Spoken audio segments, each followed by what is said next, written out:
on Saturdays and 5:30 p.m. on Wednesdays.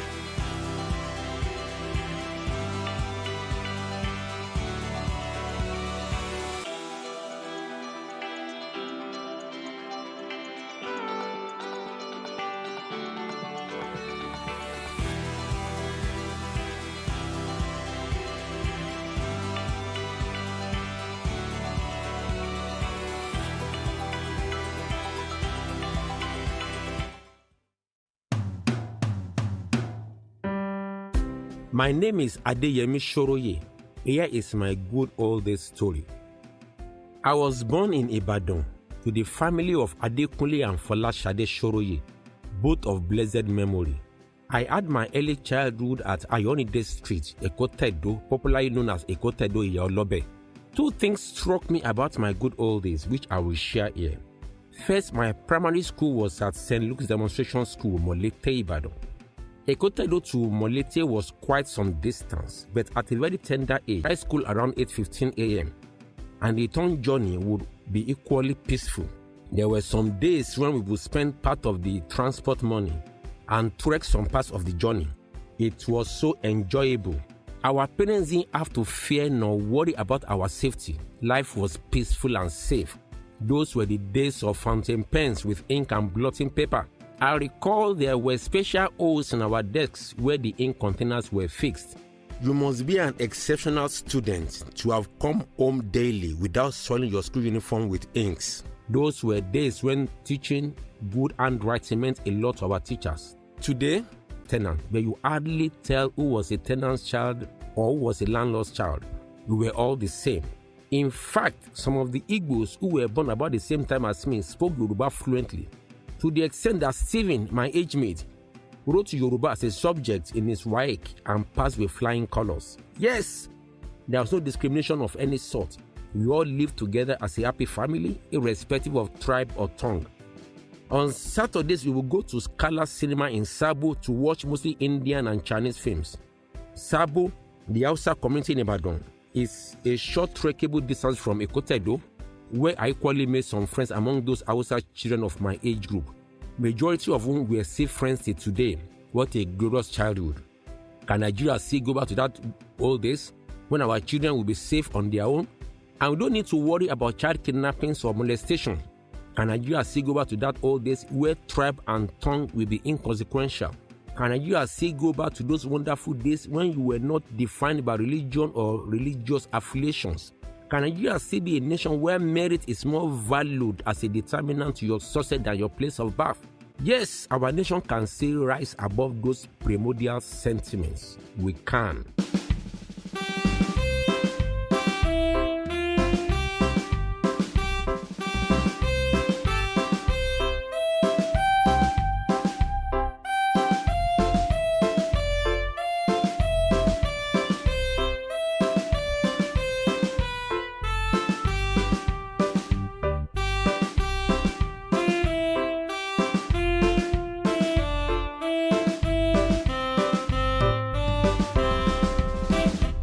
I believe with good governance, those days will come again. As I round up, strongly resonating in my mind is our first national anthem, which said, though tribe and tongue may differ, in brotherhood we stand. We can still recreate a nation where Nigerians all will be proud to serve our sovereign motherland. I am a believer. To this end, I join Sir Shemore Badejo in this collective drive towards a greater tomorrow. Thank you very much and God bless.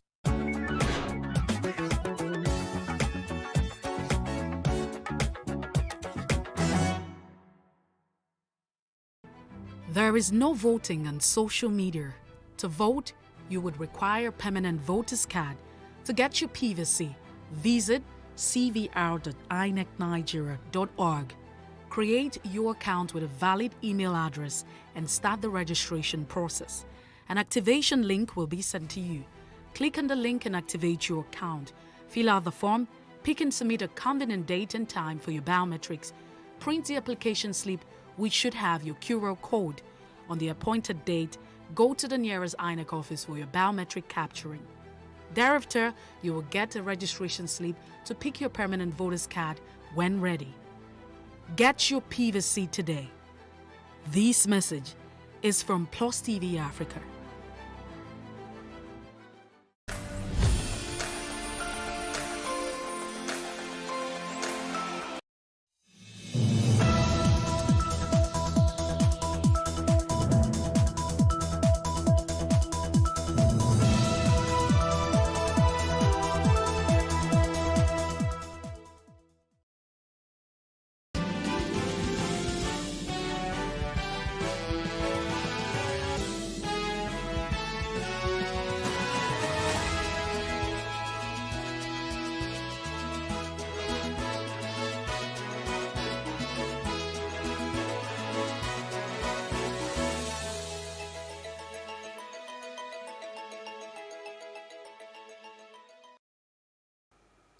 Good afternoon. I am Adebanke Odunoyin, and this is a news brief.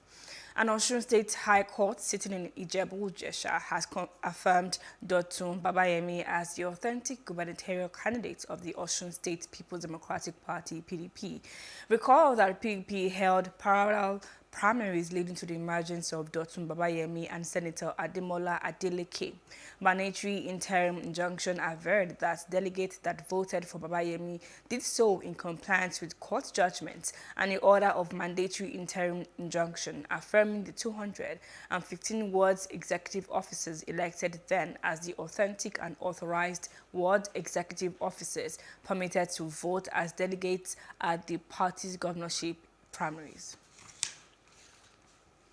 The Minister of Finance, Zainab Ahmed, has revealed that the federal government has quietly removed the subsidy on electricity tariff, adjusting the prices incrementally at some levels. Speaking at a virtual meeting of the African finance ministers and the International Monetary Fund, Ahmed also said the amendment of the budget was ongoing to accommodate the incremental removal of fuel subsidies. She said fuel subsidy remained a huge problem for the government as it had thrown up deficits more than what was planned.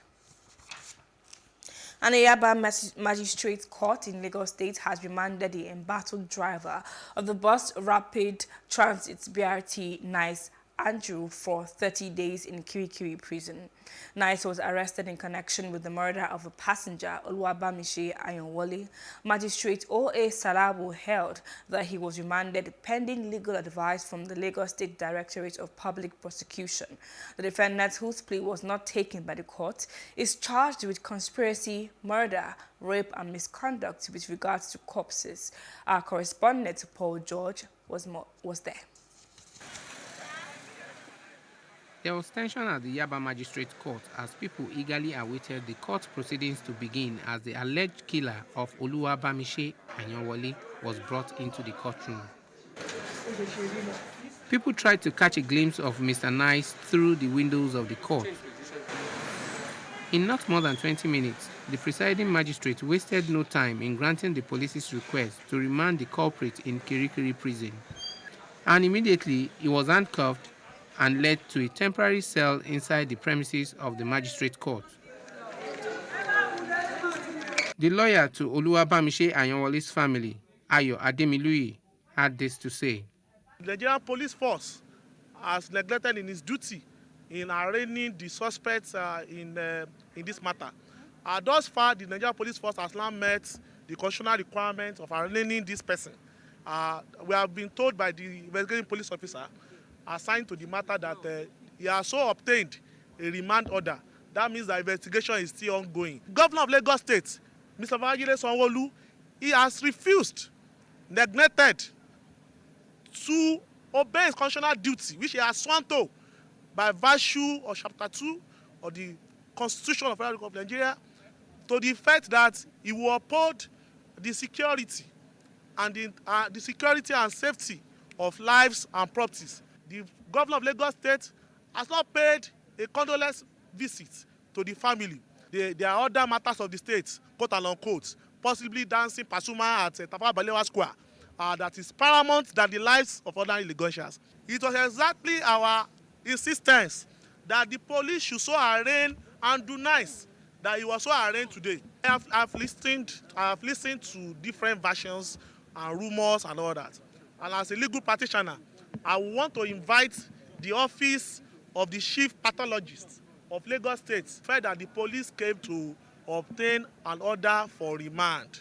An order for remand is to so say, we have exhausted the time within which the Constitution gives us to keep anybody in custody, but we want more time to keep him in custody.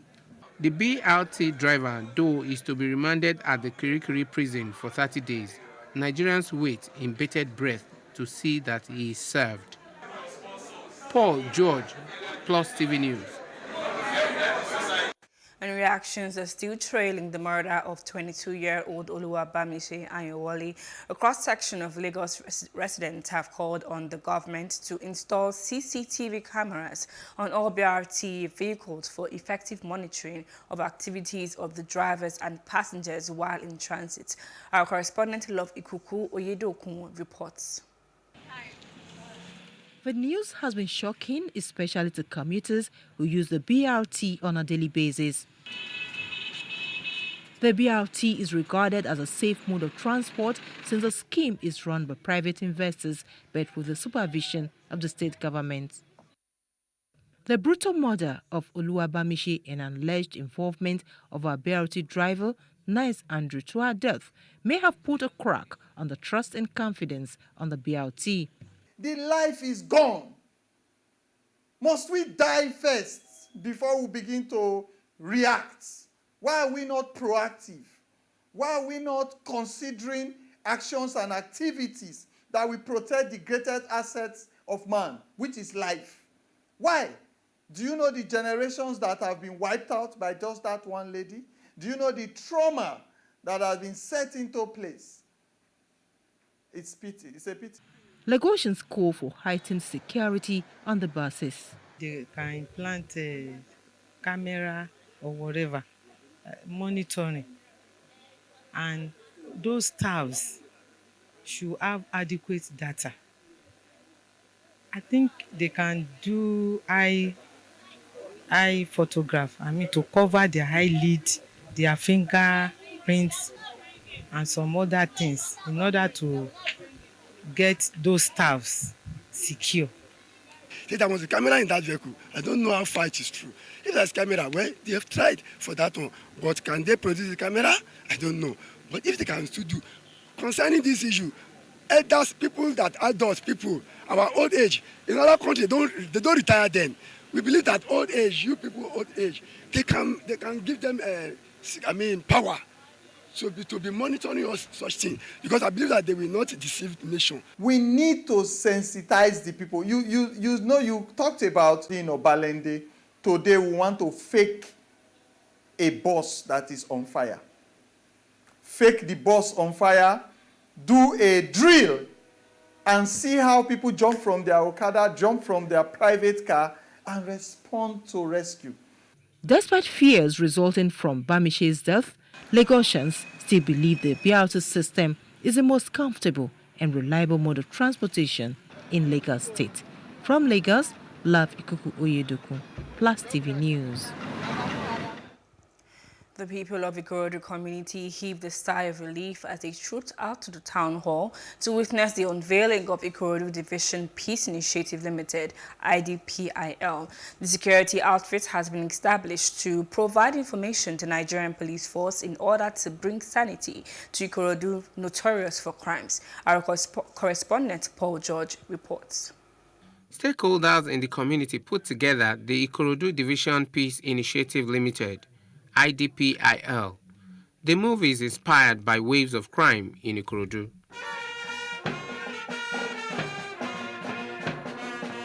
Royal Majesties and people from all walks of life graced the occasion. The host, Odofin Adeomi Ogunsoya, a senior advocate of Nigeria, is the chairman of IDPIL. In his opening speech, he says there has been no other option than to find a means to curb the incessant criminal activities in Ikorodu. He speaks alongside the executive secretary of the initiative. It is high time security was seen as a collective responsibility of all stakeholders and hence should not be left for the government alone. I'm glad and proud to state that Ikorodu division has blazed the trail, being the first among the 5 divisions of Lagos State to embark on this well-structured community-sponsored security. By learning,